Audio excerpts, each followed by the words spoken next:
नमस्ते दोस्तों, अकेला व्यक्ति यूट्यूब चैनल पर आपका स्वागत है। भगवान को खुश करने के लिए वीडियो को अंत तक देखिएगा और वीडियो थोड़ी सभी अच्छी लगी है तो लाइक शेयर एंड सब्सक्राइब कर दीजिएगा। भगवान के आशीर्वाद पाने के लिए चैनल को सब्सक्राइब जरूर करें। श्री कृष्ण कहते हैं कि किसी बात पर हम जैसे क्रोधित होते हैं, हम सच का मार्ग छोड़कर अपने लिए प्रयास करने लग जाते हैं। अपने शरीर को स्वस्थ रखना आपका कर्तव्य है, वरना अपने मन को मजबूत और स्पष्ट नहीं रख पाएंगे। सच्चाई को अपनी जमीन बनाएं, सच्चाई को अपना घर बनाएं, क्योंकि दुनिया में इससे बड़ा कोई घर नहीं। ज्यादा बात करने वाले कुछ भी नहीं कर पाते और कुछ करके दिखाने वाले ज्यादा बात करने में यकीन नहीं रखते। अपना मन अच्छे कार्यों को करने में लगाएं, इसे बार बार करें, फिर आप देखेंगे कि आप खुशी से भर जाएंगे। इच्छाओं का कभी अंत नहीं होता। अगर आपकी एक इच्छा पूरी होती है तो दूसरी एक इच्छा तुरंत जन्म ले लेती है।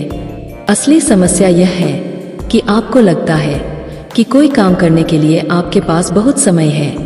यदि कोई व्यक्ति ऐसा लक्ष्य नहीं खोज पाया जिसके लिए वह मर सकता है, तो वह जीवित रहने के लायक नहीं है। संसार में कोई भी चीज कभी भी अकेले मौजूद नहीं होती। हर चीज का संबंध तमाम दूसरी चीजों से होता है। अगर आपको मेरी तरह बांटने की शक्ति के बारे में पता होता तो आप कभी भी बिना बांटे हुए भोजन नहीं करते। अधिक सीधा होना भी ठीक नहीं है, क्योंकि सीधे पेड़ को अक्सर ही काट लिया जाता है और टेढ़े पेड़ों को छोड़ दिया जाता है। किसी की गरीबी देखकर रिश्ता मत तोड़ना, क्योंकि जितना मान सम्मान गरीबों के घर मिलता है उतना अमीरों के घर पर नहीं। खुशी से संतुष्टि मिलती है और संतुष्टि से खुशी मिलती है, परंतु फर्क बहुत ही बड़ा है। खुशी थोड़े समय के लिए ही संतुष्टि देती है और संतुष्टि हमेशा के लिए खुशी देती है। सच्चाई की राह पर चलना फायदे की बात होती है, क्योंकि उस राह पर भीड़ बहुत कम होती है। गोहरे से एक अच्छी बात सीखने को मिलती है। जब जीवन में रास्ता ना दिखाई दे रहा हो तो दूर तक देखने की कोशिश व्यर्थ है। एक एक कदम चलते जाओ, रास्ता खुलता जाएगा। इंसान के दुख के दो प्रमुख कारण हैं। पहला, दूसरों से अत्यधिक अपेक्षा करना, और दूसरा, खुद को कम से कम बदलने की कोशिश करना। मैं हमेशा मासूम होने की कोशिश करता हूँ, लेकिन यह जिंदगी और समय प्रतिदिन समझदार बनाई जा रही है।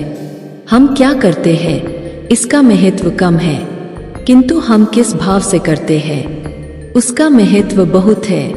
मीठी जुबान, अच्छी आदतें, अच्छा व्यवहार और अच्छे लोग हमेशा सम्मानित होते हैं। आप देखते हैं कि ईश्वर सिर्फ उन्हीं लोगों की मदद करता है जो कड़ी मेहनत करते हैं। अवसर और सूर्योदय में एक ही समानता है। देर करने वाले इन्हें हमेशा खो देते हैं। अच्छे व्यवहार का आर्थिक मूल्य भले ही ना हो, लेकिन अच्छा व्यवहार करोड़ों दिलों को खरीदने की ताकत रखता है। मंजिल तक जाने के लिए मनुष्य को सिर्फ दो महान आध्यात्मिक चीजों की आवश्यकता होती है। पहला, दूसरों की गलतियों को भूलना, और दूसरा, अपने अंदर अच्छाई लाना। जीवन में इतना महत्व नहीं रखता कि आप शारीरिक रूप से कितने ताकतवर हैं, जितना कि आप मानसिक रूप से मजबूत हैं। मेहनत वह सुनहरी चाबी है जो बंद भविष्य के दरवाजों को भी खोल देती है।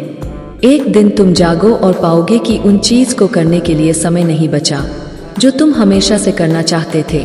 इसलिए जो भी करना है अभी कर लो। लोग आपके बारे में क्या सोचते हैं यह उतना महत्वपूर्ण नहीं जितना कि आप अपने बारे में क्या सोचते हो। जिंदगी के किसी मोड़ पर अगर कुछ अहम फैसला करना है तो हमेशा अपने दिल की सुनो। व्यक्ति अपने विचारों से निर्मित एक प्राणी है। वह जो सोचता है वही बन जाता है। अपने जीवन को बदलने के लिए आपको केवल एक व्यक्ति की आवश्यकता होती है, और वह कोई नहीं बल्कि आप खुद हैं। यही दुनिया है जो तुम्हें कोई महत्व नहीं देती। जब तुम किसी के ऊपर उपकार करते हो, पर जब तुम उस काम को बंद करते हो तो तुम्हें बदनाम करना शुरू कर देती है। आज आप टाल मटोल करते हो, इससे आप कल की जिम्मेदारियों से नहीं बच सकते। चीजें उन तक भी आ सकती है जो लोग सिर्फ और सिर्फ इंतजार करते हैं, पर उतना ही जितना की कोशिश करने वाले लोग खुशी से छोड़ देते हैं। जब इंसान को कोई चीज बिना मेहनत के या आसानी से मिल जाती है तो वह उसका असली कदर नहीं जानता। अगर तुम उस वक्त मुस्कुरा सकते हो जब तुम पूरी तरह से टूट चुके हो, यकीन कर लो दुनिया में तुम्हें कोई और नहीं तोड़ सकता।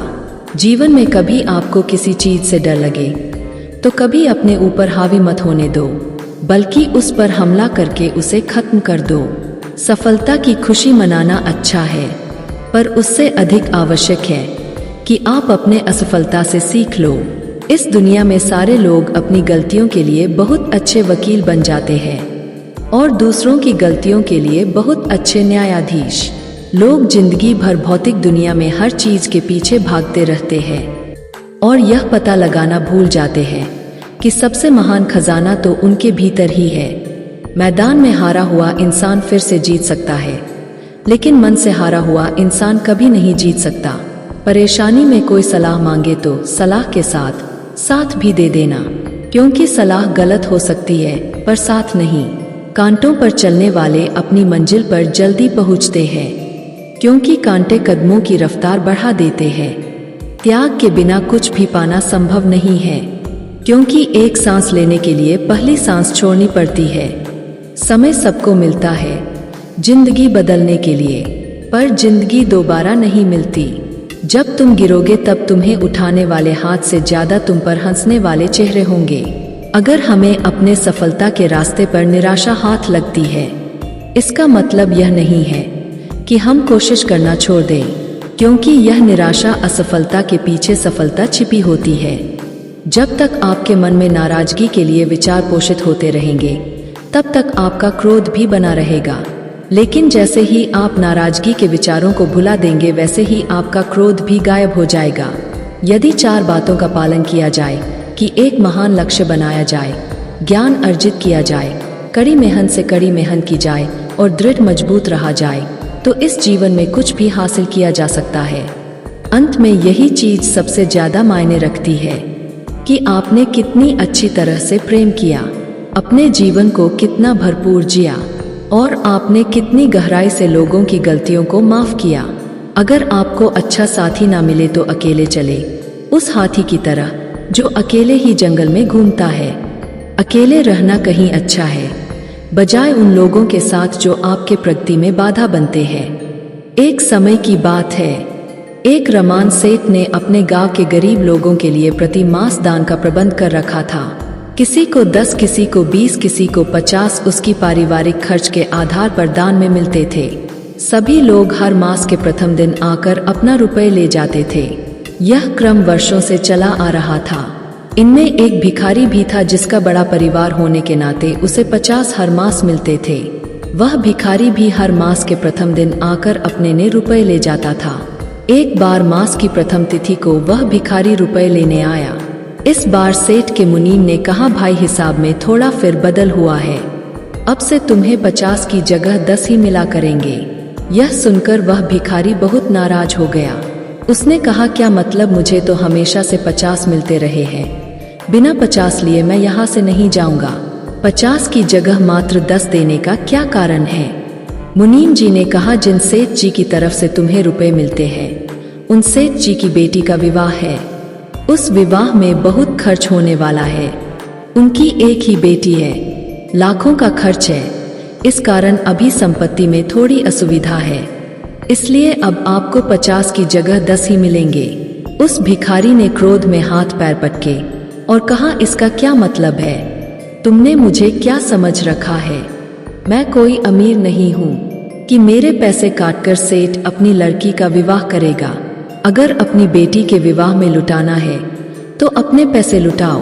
पिछले कई सालों से उस भिखारी की मुफ्त में 50 मिलते आ रहे थे, इसलिए वह मुफ्तखोरी का आदी और अधिकारवादी हो गया था।